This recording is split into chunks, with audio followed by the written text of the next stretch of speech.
ভাবুন তো, ওপারে গঙ্গাসাগর, সামনে মুড়িগঙ্গা নদী, কিন্তু ভাটা পড়তেই থমকে গেল ভেসেল, আটকে গেল হাজার হাজার মানুষ। এই দৃশ্য এতদিন ছিল সাগর যাত্রার অঙ্গ, কিন্তু আর নয়, কারণ শুরু হয়ে গেছে ইতিহাসের প্রথম ধাপ, মুড়িগঙ্গা নদীর উপর সেতু নির্মাণের প্রস্তুতি। সব তীর্থ একবার, গঙ্গাসাগর বারবার, প্রবাদের এই কথাকে সত্যি করতেই এগিয়ে এলো রাজ্য সরকার। রাজ্যের মুখ্যমন্ত্রী মমতা বন্দ্যোপাধ্যায় গত বছর ঘোষণা করেছিলেন গঙ্গাসাগরে যাওয়ার জন্য তৈরি হবে বিশাল সেতু, আর আজ সেই স্বপ্নের কাজ শুরু হলো।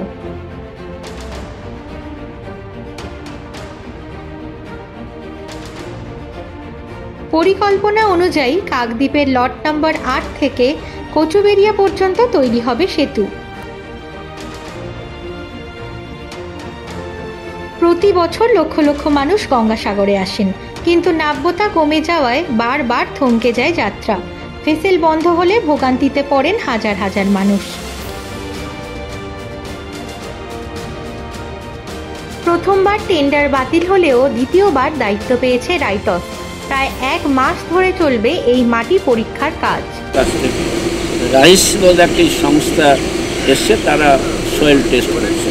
তাহলে ব্রিজ যে হবে না যারা বলে প্রচার করছিল, তারা সমক্ষে নিজেরা গিয়ে দেখুন না যে ব্রিজের কাজকর্ম চলছে কিনা। এবং আমাদের জমি রেজিস্ট্রি কাকদ্বীপের সাইটে লট নম্বর 8-এর দিকে এবং সাগরের দিকে জমি যেটুকু দরকার ছিল, যারা জমি আমাদের সরকারকে দেবে, অলরেডি তাদের জমির টাকা সহ তারা সরকারের অনুকূলে জমি রেজিস্ট্রিও তারা করে দেবে। এই সেতু তৈরি হলে শুধু পুণ্যার্থী নয়, বদলে যাবে সাগরদ্বীপের মানুষের ভবিষ্যৎ। হ্যাঁ, আমাদের এইটুকু আশা আছে যে ব্রিজ হবে, আর ব্রিজ হলে আমাদের সাগরদ্বীপবাসী মোটামুটি আয় উন্নতি, ডেভেলপমেন্টটা ভালো হবে। ইতিহাসের সাক্ষী হতে চলেছে মুড়িগঙ্গা নদী, আর সেই ইতিহাসের সাক্ষী থাকবেন আপনিও। মুড়িগঙ্গার বুকে স্বপ্নের সেতুর কাজ শুরু হয়ে গেছে।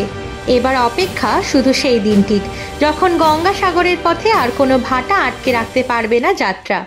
Bureau report, the PD news.